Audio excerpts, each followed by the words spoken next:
चौगड़िया ऐसे समझिए कि जब लाक्षागृह बनाया गया, उसमें पांडवों को जलाने का पूरा प्लान था।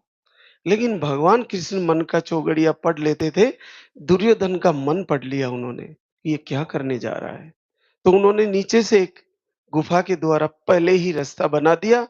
जब लाक्षागृह में आग लगाई गई, तो नीचे से पांडवों को निकाल के बाहर कर दिया और उन्होंने समझ लिया कि हमने उनको जला दिया।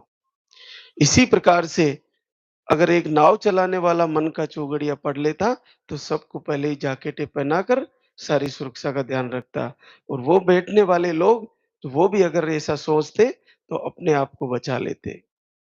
तो उसी प्रकार से हम जो आरती कर रहे हैं, पूजा कर रहे हैं लाल की सरकार की, हम दिन का चौगड़िया तो समझ जाएँगे कि हमें इस समय करना है, लेकिन मन का चौगड़िया ये होता है कि हम आरती करते हैं और उद्वेग का चौगड़िया चलता है। उद्वेग मतलब मन इधर-उधर भागता है। हम जब भी आरती करते हैं, मन स्थिर नहीं रह पाता। कभी उधर जा रहा है, कभी इधर जा रहा है, वो नहीं हो पा रहा है। लेकिन फिर धीरे-धीरे एक दिन ऐसा चौगड़िया आता है जो शुभ होता है। उस दिन हमारा मन लग जाएगा आरती में और हम सही से आरती करने लग जाएँगे। फिर होता है अमृत का चौगड़िया, जिसमें पूरा मन लग जाता है।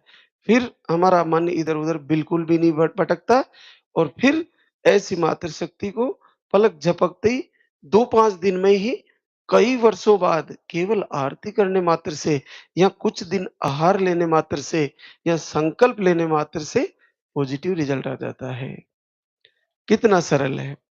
लेकिन मन का चौगड़िया पढ़ने के लिए मन को एकाग्रचित करना होता है और समझना होता है कि हमें कैसे अपने आप को मंथन करना है कि क्या गुरुदेव कह रहे हैं ये सही है और मुझे सही से इसको फॉलो करना चाहिए। तो बिल्कुल मन के चौगड़ियों को पढ़ने के लिए मन में सब चलता है। लाभ का समय मन में चलता है, शुभ का समय मन में चलता है, अशुभ समय मन में चलता है, काल का समय मन में चलता है।